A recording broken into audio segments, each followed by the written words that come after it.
Meremehkan sunnah boleh ya? Ya nggak boleh lah. Nggak boleh. Itu kan berarti meremehkan diri lo sendiri. Iya sih. Bener. Kalau lo meremehkan sunnah ini berarti lo menganggap atau bukan meremehkan diri kita, itu artinya menganggap nggak penting lah. Sombong dalam artian bener, sombong ya, bener. lo menganggap hebat bener hidup lo, udah nggak perlu sunnah, gitu ya. Iya.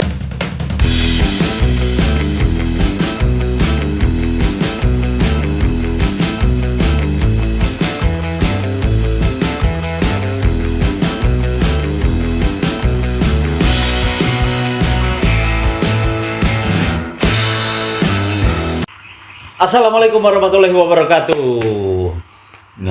Udah kemarin. Oh iya, udah lama ya. Udah lama ceritanya.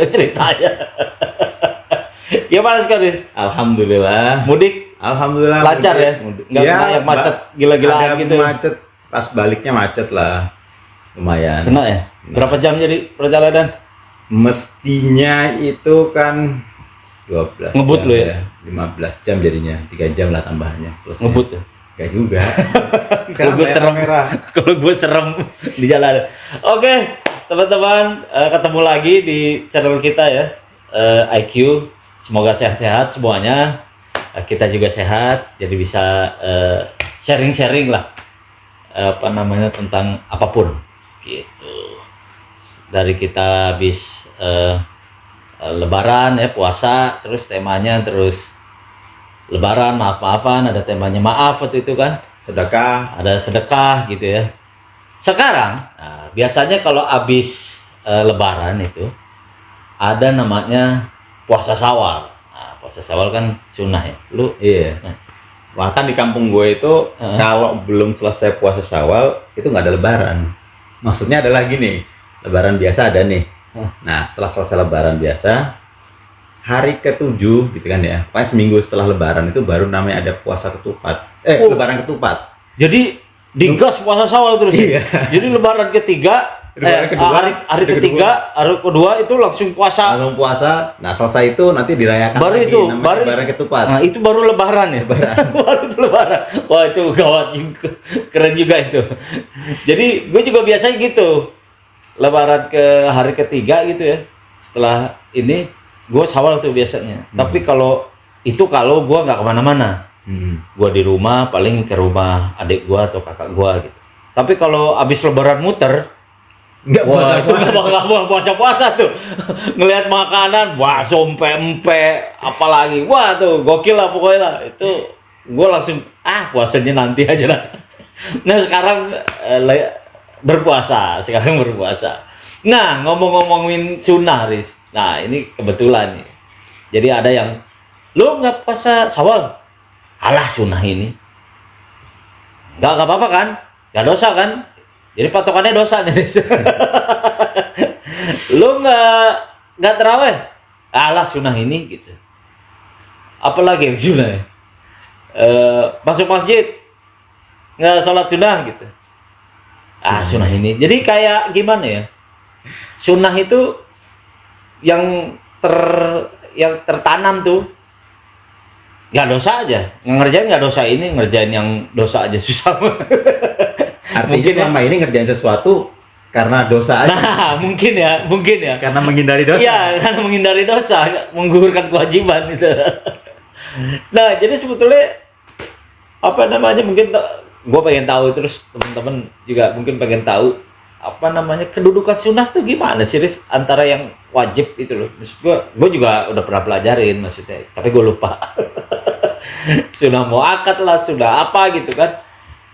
Jadi kedudukannya di mana gitu? Seberapa penting buat hidup kita lah gitu. Oke, gue satu-satu ya bahas tentang arti. Nggak bisa sekaligus. Gue bahas soal tentang arti sunnah dulu. Iya. Arti sunnah itu apa? Karena begini, sunnah itu di dalam bahasa Indonesia atau di ini ada dua pengertian. Di dalam istilah yang kita kenal dalam Islam itu ada dua pengertian. Yang satu adalah sunnah, yaitu yang berarti kalau dalam bahasa Arabnya itu nafilah. Yaitu sesuatu yang kalau lo kerjain lo dapat pahala, kalau nggak lo kerjain lo nggak dapat dosa. Nah itu yang sunnah itu. Sunnah itu. Ada lagi yang lain, sunnah dalam pengertian yang lain yang sekarang juga kemudian sering dipakai juga, tapi kadang-kadang juga orang salah makainya. Yaitu sunnah yang dalam artian mengikuti jejak Nabi atau cara Nabi. Cara ya? Cara Nabi. Cara ya? Sunnah sendiri artinya adalah jalan. Oh, Nah, ini arti jadi harfiah ya? arti harfiahnya tradisi, jalan, cara. Nah, itu adalah sunnah. Sehingga ada beberapa hal yang dibilang ini adalah sunnah Nabi seperti ini. Tapi sunnah dalam pengertian kedua ini itu artinya bukan lo kalau kerjain lo dapat pahala, lo kalau tinggalin lo nggak dapat dosa. Iya. Artinya bukan itu. Artinya bisa 5 hukum. Oh, Kan? nah ini. Bisa macam-macam artinya gitu kan ya. Satu sunnah misalnya Nabi bilang bahwasanya menikahlah karena menikah itu sunnahku. Iya. Kan, Nah, iya itu ada tuh ininya. Ada hadisnya begitu. Sunnah di sini artinya ketika Nabi bilang nikah itu adalah sunnahku, maka artinya di sini bukan seperti nafilah. Bukan lo kalau kerjain lo dapat pahala, lo kalau tinggalin lo nggak dosa. Caraku. Berarti Caraku, kan? Jadi dalam ulama membagi hukum menikah itu ada 5. Bisa wajib, bisa sunnah nafilah, Nafilah. bisa mubah. Artinya mubah itu adalah lo kerjain atau lo nggak kerjain lo nggak dapat dosa, lo nggak dapat pahala. Iya. Ada yang makruh. Nikah itu ada makruh loh. Ada yang haram. Ada ya? Ada ulama bilang gitu ya? Ada. Kalau yang wajib adalah orang kalau punya kebutuhan khusus, kebutuhan yang mengharuskan dia untuk menikah. Iya. Nah, itu wajib. Wajib ya. Oke. Kalau nggak menikah dia membahayakan orang lain. Nah, Oh iya, atau merugikan orang lain. Oke. Ya. Ya, gue bahasnya membahayakan ya. Merugikan deh. Ngeri ya. banget. Terus Yang kedua adalah hukum menikah itu sunnah. Itu adalah misalnya kalau lo menikah lebih baik, tapi kalau nggak menikah juga sebetulnya nggak ada yang rugi juga, diri lo nggak apa-apa, orang lain juga nggak apa-apa. Oke. Yang mubah adalah 50-50 aja. Yang makro adalah kalau misalnya lo menikah, mungkin lo akan memberatkan orang lain. Misalnya lo belum siap dengan untuk menafkahi, atau lo masih belum bisa mengendalikan emosi, sehingga kalau misalnya lo menikah, lo kasar sama istri lo, lo kasar sama anak-anak itu ya? Iya, makro. Bener-bener ya. Ada kalau misalnya yang haram gimana? Ya lebih lagi. Kalau di film-film tuh, film-film zaman dulu kan kelamar anak kepala desa, kelamar anak apa itu kan ada paksa itu. Itu makruh tuh ya, merugikan itu, merugikan orang lain. Nah, ada yang begitu jadi, tapi itu semua itu dibilang sunnah. Sunnahku. Sunnahku ya. Artinya mengikuti cara Nabi. Nah, Nabi melihat sesuatu gimana? Ya dilihat dulu lah kondisinya kan. Nah, kayak gitu. Jadi sunnah itu dibagi 2. Intinya adalah sunnah itu ada 2 pengertian. Sunnah nafilah yang artinya tadi itu, yang kalau kita kerjakan kita dapat pahala, yang kita dapat dosa. Yang satu lagi adalah cara. Gitu. Oh, jadi kalau misalnya yang kita bahas yang mana dulu nih? Mendingan yang nafilah dulu. Nafilah ya? dulu lah, yang nafilah dulu deh. Okay. Nafilah dulu, yang cara lebih seru nih. Yang nafilah. Yang nafilah terus coba. Iya, nggak apa-apa. Coba ada. Ya kalau karena gini. Ini lompat aja nih, tapi ntar lu bahas yang ini aja. Karena ada yang ada hadis juga bilang kalau lu nggak nikah, lu bukan kaumku ya kalau nggak salah. Nah, itu juga gimana mesti diluruskan juga. Jadi begitu keluar statement itu langsung menjadi kayak wajib gitu. Ya, sebetulnya untuk kalau kita lihat di zaman Nabi sendiri ada beberapa sahabat yang memutuskan untuk tidak menikah dan dibolehkan oleh Nabi. Oh, ada ya? Ada. Terutama sahabat-sahabat yang mereka itu tinggal di sekitar di masjid. Oh, lingkaran banget ya nih. Lingkaran ring satu nih. Ring satu ya. Jadi ada beberapa sahabat yang tinggal di masjid dan mereka itu mendedikasikan hidup mereka itu untuk ilmu agama. Jadi mereka lihat Nabi itu sehari-hari 24 jam, kecuali ketika Nabi ada di sama istri-istri Nabi ya di rumahnya. Mereka itu melihat Nabi, mereka laporin ke orang lain. Mencatat ya kan. Walaupun nggak catat di sini. Iya, di kepala. Kemudian mereka laporin.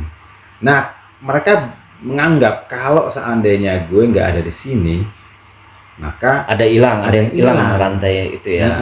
Jadi mereka bilang sayang nih, Iya. ya apalah saya mendedikasikan untuk ini. Ada orang-orang seperti itu dan dibolehkan. Artinya adalah memang akhirnya ulama melihat ya udah berarti ini ada hukum yang lain di luar hukum wajib. Hukum aslinya mungkin wajib. Ya, tapi itu sangat kondisional. Oleh karena itu tadi dibilang itu sebetulnya hadisnya adalah bilang bahwasanya bukan yang tidak menikah bukan bagian dariku, tapi adalah yang tidak mengikuti sunnahku itu waman rogiba an sunnati falaisa minni. Mereka yang enggak mengikuti atau yang membenci atau yang anti terhadap caraku, mereka bukan bagian dariku. Jadi bukan pada menikahnya, tapi pada sunnahnya. Dan sunnah yang kedua lah artinya ya. Sunnah yang kedua ya. Cara. Yang orang yang jadi kalau ada orang ala sunnah ini itu lebih ke anti atau meremehkan ya, itu nggak boleh sebetulnya. Itu beda. Itu sunnah yang dimasukkan di situ pasti sunnah nafilah. Nafilah ya. Kalau ada orang mengatakan bahwasanya lo misalnya tadi ya lo nggak sholat tahiyatul masjid, misalnya masuk masjid gitu ya, sunnah ini gitu kan ya. Nah itu sunnahnya masuk sunnah nafilah, bukan sunnah cara. Bukan cara. Atau jenggot. Itu jenggot bukan jenggot ya. Jenggot itu juga sunnah yang gini. Ada yang menganggap bahwasanya jadi berarti kita ngomongin yang sunnah sebagai cara dulu nih. Iya, sebagai cara dulu. Lompat-lompat. Ada yang mengatakan bahwasanya jenggot itu adalah adalah sunnah Nabi. Iya. Lalu ada yang bilang juga makan kambing itu adalah sunnah Nabi. Iya. Nah, kita lihat bahwasanya makan kurma adalah sunnah Nabi. Makan dengan 3 jari sunnah Nabi. Celana di atas mata kaki sunnah Nabi. Nah, ada yang banyak yang begitu. Nah, intinya adalah mereka ingin mengatakan bahwasanya semua itu adalah tradisi Nabi, cara hidup Nabi, gitu kan ya. Itu betul kalau diartikan seperti itu. Nah, sekarang yang jadi masalah kemudian adalah hukumnya apa? Hukumnya apa ngikutin cara hidup Nabi yang bersifat keduniaan. Kalau yang bersifat ibadah pasti harus diikuti Nabi dong. Pasti. Sholat lu mau ngikutin siapa lagi kalau bukan ngikutin Nabi? Betul. Nah, sekarang kalau seandainya itu urusan keduniaan, kalau Nabi melakukan itu hukumnya jadi hukum sunnah nafilah bukan? Bukan. Nah, kita lihat dulu. Hukumnya bisa bermacam-macam. Bisa bermacam-macam. Okay. Tapi gue termasuk yang berpendapat, mungkin ada orang lain berpendapat yang berbeda lagi. Iya, boleh. Tapi gue berpendapat bahwasanya kalau tidak ada statement dari Nabi yang mengharuskan atau menyunahkan sesuatu, maka kebiasaan Nabi itu tetap merupakan kebiasaan duniawi yang mubah hukumnya. Misalnya Nabi pakai jubah. Nabi pakai jubah. Gamis gitu kan ya. Itu hukumnya apa? Karena Nabi nggak ngomong apa-apa soal gamis. Iya. Ya maka hukumnya mubah. Lo mau pakai gamis boleh, lo pakai celana boleh, lo pakai kaos, t-shirt boleh. Gitu kan ya. Nggak. Apakah jubah lebih baik daripada kemeja? Nggak ada hukumnya. Betul. Kan ya. Sama. Paling yang diomongin sama Nabi soal aurat ya. Kalau yang diomongin Nabi bilang bahwasanya aurat, atau Nabi meminta orang untuk memakai pakaian yang bersih, yang bagus ketika ketika ada acara-acara Idul Fitri, kan ya, kemudian hari Jumat. Nah kayak gitu-gitu, maka ya udah berarti hukumnya sunnah. Tapi selama Nabi nggak ngomong, Nabi makan kambing, kemudian Nabi nggak ngomong bahwasanya kambing ini lebih baik dari sapi, cuman diamati doang nih, misalnya sama sahabat yang lihat gitu. Ya jatuhnya ya hukumnya ya mubah aja ya. Kan ya. Nah, bagaimana dengan hukum celana ngatung gitu kan ya? Itu beda lagi. Itu karena Nabi pernah ngomong. Pernah ya? Pernah. Tapi kemudian hukumnya beda lagi. Itu agak panjang itu. Jadi ada yang mengatakan bahwasanya wajib untuk untuk memakai celana di atas mata kaki. Celana tuh gamis sih. Gamis, mestinya gamis. Banyak gamis di atas mata kaki. Kenapa? Karena supaya tidak sombong. Nabi bilang ada keterangannya. Ada keterangannya, supaya tidak tidak sombong. sombong. Kenapa? Karena kalau kita lihat orang-orang kerajaan itu kan Iya, kalau pakai memang jubah pasti itu keseret itu. keseret tuh kan. Ah. Nah, itu yang tidak boleh. Menghindari itu ya. Menghindari yang keseret-seret itu yang kayak kerajaan-kerajaan itu. Itu yang nggak boleh sebetulnya. Nah, kalau orang pakai celana emang ada yang keseret-seret Lah celana? iya, kebesaran itu. Kebesaran. itu. malah kelihatan jelek Iya, kan? malah kelihatan bukan bodoh. bangsawan, ya. Iya, bangsawan Nah, enggak. kalau gua menganggap kajiannya begitu jadinya gitu. ya. Tapi ada yang menganggap ya tekstual ya terserah mereka ya. Iya, Tapi iya. yang menganggap tekstual banget. Nah, Kan emang ulama kan berbeda-beda juga. ya. Bagi orang yang itu kenapa hukum itu adanya itu misalnya di kita dengar dari teman-teman yang ngajinya banyakan di Saudi misalnya. Kenapa Iya. di Saudi orang pakai jubah semua? Iya, benar. Tapi kalau yang ngajinya ke tempat lain kayak misalnya Di Irak, ke Mesir gitu kan ya. Mesir ya, Mesir. Ya itu nggak jadi masalah. Kenapa? Di Mesir dosennya pada pakai celana, Iya, nggak ada masalah dengan Iya, pakai iya, jas gitu kan ya. Sehingga nggak ada masalah seperti itu. Jadi memang kondisional. Ya, tapi itu hukum yang berbeda. Tapi intinya adalah kebiasaan Nabi, ya kan, yang tidak diomongin bahwasanya ini itu hukumnya apa, nggak ada kewajiban, nggak ada larangan, nggak ada encourage, itu nggak bisa dianggap sebagai sebuah sebagai kewajiban. Sunnah itu munculnya dari hadis, pasti itu. Nggak mesti. Nggak mesti ya? Yang kita omongin apa dulu nih? Kalau sunnah cara Nabi pasti dari hadis. Tapi kalau sunnah nafilah itu? Sunnah nafilah, nah itu nanti hukumnya macam itu ada di Quran juga. Oh, ada di Quran juga ya. Jadi kalau yang kita omongin adalah sunnah adalah cara Nabi, yaitu hukumnya itu ya macam-macam, tergantung Nabi state nggak, ngasih omongan nggak soal itu. Kalau enggak ya dikembalikan ke masing-masing orang. Dan itu juga perlunya kita mendengar begini kali, belajar ya, karena banyak banget itu share-sharean di media sosial soal sunnah itu loh. Puasa bulan ini di akhir bulan ini. Oh, puasa oke. ini, puasa itu gitu loh. Nah, sekarang kita masuk ke sunnah yang nafilah ini. Nafilah, berarti. berarti sudah nafilah nih. Sunnah nafilah. Itu puasa ini, masuk ke ini gitu. Ada yang begitu browsing, ada yang bilang Hadisnya lemah.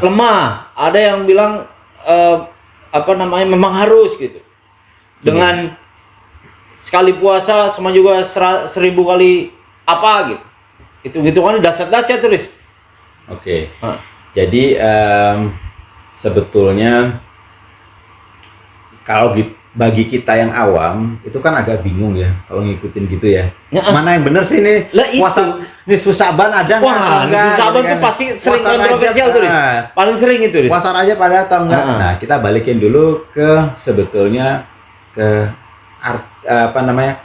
makosid syariah dari atau tujuan sunnah itu diadakan itu buat apa? Nah, sunnah itu ada untuk mendampingi ibadah yang wajib. Nah, menarik. Biasanya sebagian besar ibadah yang sunnah itu wajibnya ada. Sholat sunnah, sholat wajib ada. Iya, benar. Puasa sunnah, puasa wajib ada. Zakat juga gitu ya. Zakat ada, Ngeluarin sedekah harta, ada. sedekah ada. Jadi biasanya memang beriringan, walaupun mungkin nggak semuanya ya, tapi biasanya beriringan tuh, ada wajibnya. Kenapa? Karena begini, ada orang-orang yang memang memiliki energi lebih atau ya, membutuhkan ibadah tambahan. Lo punya waktu lebih daripada lo scrolling Twitter, mendingan lo mendingan lo sholat sunnah. Ya kan ya. Lo punya harta lebih daripada dihabisin kemana-mana, Nggak jelas. daripada lo bolak-balik ke Maldives kayak kemarin kan, enggak ya? Gitu. Bekasi, Pak, saya Pak. Bekasi. Panasnya sama. Nah, mendingan disedekahkan ke ini. Jadi biasanya begitu. Ada kelebihan yang kita miliki yang kemudian oleh karena itu nafilah itu artinya kan kelebihan. Sesuatu yang lebih, energi yang berlebih, waktu yang berlebih, harta yang berlebih, sesuatu yang lo punya berlebih itu kemudian ini bisa di ini. Nah, kan kita balik lagi ke waktu itu ada hadis ada riwayat ya seorang sahabat datang, kemudian dia bilang, ya Nabi, saya bagaimana kalau saya cuma melakukan ibadah yang wajib aja, boleh nggak? Kata Nabi, ya boleh aja, gitu kan ya. Masuk surga nggak? Masuk. Karena Nabi tahu orang ini selain wajib, dia juga menghindari yang haramnya ketat. Oh, Sehingga paham dia. Sehingga timbangannya itu yang baik lebih banyak. Lebih gitu banyak. kan. Nah, tapi kan nggak semua orang kayak dia. Oh, Ada orang-orang ini yang menarik kayak kita, menarik nih. yang kayak misalnya mungkin sedikit-sedikit adalah dosa-dosa yang Iya. Sok-sokan tiap detik sih. Sok-sokan tiap detik. Nah, untuk mengimbangi itu kayaknya nggak cukup dengan yang ini, dengan yang wajib. Juga diperlukan sunnah supaya mengimbangi aktivitas negatif kita dengan energi positif yang didapat dari. Jadi kalau bahasa orang Korea atau orang Cina itu kan ada yin and yang gitu Iya, ada keseimbangan tuh ya. keseimbangan gitu. Nah, kita nyari keseimbangan itu. Bukan harus sama-sama 50-50 ya, dosa sama pahala, tapi maksudnya adalah ketika kita ngerasa Secara psikologis kalau mungkin. secara psikologis. Nah, bagaimana ketika kita udah mulai kan setiap dosa itu dikatakan setiap kita melakukan perbuatan jelek itu ada satu titik hitam di dalam tubuh kita dan di dalam jiwa kita. Maksud titik hitam itu adalah itu menutupi rasa positif. Jadi energi positif kita tertutup. Setiap kita melakukan sesuatu yang buruk itu ada spot hitam di dalam diri kita yang menutup energi positif. Kalau kelamaan akhirnya kebanyakan menguasai akhirnya kita nggak mau melakukan kebaikan, susah banget. Nah, untuk mengimbangi itu maka wah nggak cukup nih gue nih, misalnya ada gitu orang ya, wah nggak cukup nih pakai sholat wajib doang, di antara sholat subuh ke zuhur panjang banget nih, di tengah-tengah itu mungkin gue maki-maki orang, di tengah-tengah itu mungkin gue berpikiran buruk sama orang lain dan segala macam. Akhirnya disediakanlah sholat, misalnya sholat duha, kan ya. Abis macem-macem, abis pikiran rungsing di luar, bersuuzon sama orang, tiba-tiba masuk masjid, kalau langsung sholat wajib kayaknya belum siap nih hati nih. Oh iya. Belum benar-benar belum jejak. Nah, istilahnya itu belum jejak. Sholat sunnah dulu deh. Supaya nanti ketika wajib benar-benar gitu. Jadi sebetulnya sunnah yang kita kerjakan itu sebetulnya memang pertimbangan itu sebetulnya buat kembali lagi emang buat kita ya. Buat kita. Bukan, jadi kalau ada istilah ala sunnah ini ya nggak apa-apa. Kalau seandainya dia wajibnya udah iya gitu kan. Dan ala sunnah ini kayak ada meremehkan. Kadang ada unsur meremehkan gitu. Ya. Meremehkan sunnah boleh ya? Ya nggak boleh lah. Nggak boleh. Itu kan berarti meremehkan diri lo sendiri. Iya sih. Benar. Kalau lo meremehkan sunnah ini berarti lo menganggap atau bukan meremehkan diri kita, itu artinya menganggap nggak penting lah. Sombong dalam artian sombong ya, benar-benar. Lo menganggap hebat bener hidup lo, udah nggak perlu sunnah gitu ya. Tapi juga di satu saat kita juga nggak boleh mewajibkan yang sunnah. Ada apalagi yang sunnah mengalahkan yang wajib.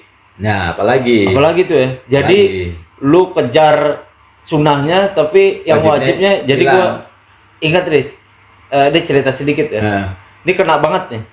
Jadi waktu mau